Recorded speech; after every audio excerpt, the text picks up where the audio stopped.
Halo teman-teman, perkenalkan nama saya Fadila Tiffany Putri. Di sini saya sebagai mahasiswa Kebidanan Poltekkes Semarang. Di sini saya akan menjelaskan mengenai beberapa pencegahan keputihan yang bisa kalian lakukan.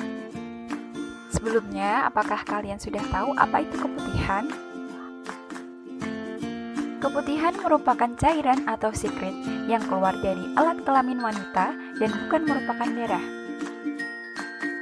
Lalu, bagaimanakah cara kita untuk membedakan keputihan yang normal dan keputihan yang tidak normal?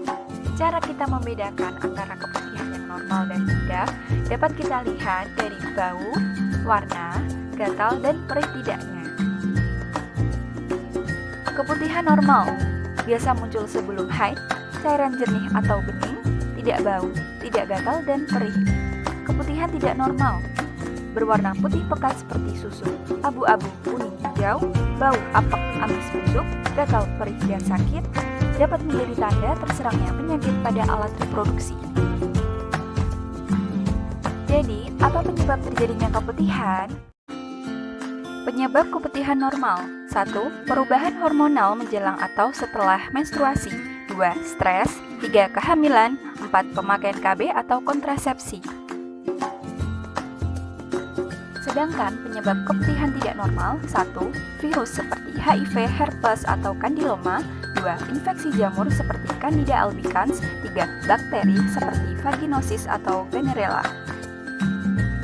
Selain itu, penyebab keputihan tidak normal lainnya adalah kelelahan fisik.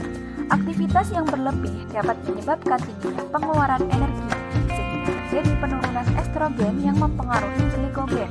Glikogen digunakan untuk metabolisme flora normal. Bisa dari metabolisme ini terbentuk asam laktat, kemudian kadar glikogen menurun, asam laktat menurun, sehingga pH vagina naik. Pada kondisi ini, banyak mikroorganisme, jamur, parasit yang berkembang sehingga terjadi keputihan. Ketegangan psikis.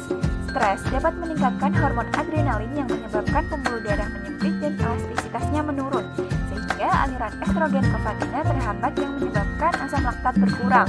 Asam laktat yang menurun dapat menimbulkan penurunan dari keasaman vagina sehingga jamur, parasit, dan bakteri yang merupakan penyebab dari keputihan dapat berkembang. Kurangnya personal hygiene. Buruknya kebiasaan dalam menjaga kebersihan tubuh terutama pada organ reproduksi dapat menimbulkan infeksi. Apabila tangan memegang area reproduksi dalam keadaan tidak bersih, maka kuman, bakteri akan masuk dengan mudah. Cara cebok yang benar yaitu dari depan ke belakang, yaitu anus, agar bakteri dalam anus tidak masuk ke dalam vagina. Lalu, bagaimana cara mencegah keputihan? Pertama, membiasakan menyiram toilet dahulu sebelum menggunakannya agar terhindar dari bakteri yang menempel pada toilet. 2. Mencuci tangan sebelum membersihkan vagina. Tangan merupakan penyulut bakteri. Apabila tangan kita kotor dan tidak mencuci tangan, maka bakteri yang menempel pada kuman akan masuk ke dalam vagina. 3. Membersihkan vagina dimulai dari bagian depan atau vagina kemudian menuju ke belakang atau anus. Jika dilakukan sebaliknya, maka bakteri di anus akan masuk ke vagina. 4. Mengeringkan daerah vagina menggunakan handuk atau tisu. Jika daerah vagina basah, maka akan menjadi lembab sehingga memudahkan pertumbuhan dari bakteri.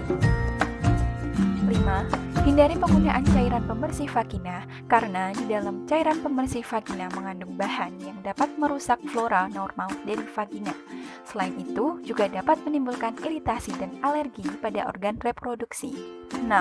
Gunakan celana dalam berbahan katun. Selain katun yaitu nilon dan polyester dapat menyebabkan vagina lembab yang memudahkan pertumbuhan dari bakteri. 7. Gantilah pakaian dalam yaitu 2-3 kali dalam sehari, serta hindari pemakaian celana dalam yang ketat. Celana dalam yang ketat dapat mengakibatkan vagina lembab dan bakteri mudah tumbuh. 8. Saat menstruasi, gantilah pembalut 3-4 jam sekali agar daerah vagina tidak lembab dan terhindar dari tumbuhnya bakteri. Serta gunakan pembalut yang lembut, mudah menyerap, dan nyaman dipakai sehingga menghindari terjadinya iritasi. Apabila terjadi keputihan dan tidak segera ditangani dalam waktu yang lama, maka akan terjadi infeksi organ reproduksi dan menurunnya kesuburan. Selain itu, keputihan menyebabkan kehamilan di luar kandungan serta merupakan awal dari gejala kanker serviks. Maka dari itu, yuk cegah keputihan dengan selalu menjaga kebersihan diri kita. Sekian video dari saya, mohon maaf apabila ada salah kata. Terima kasih.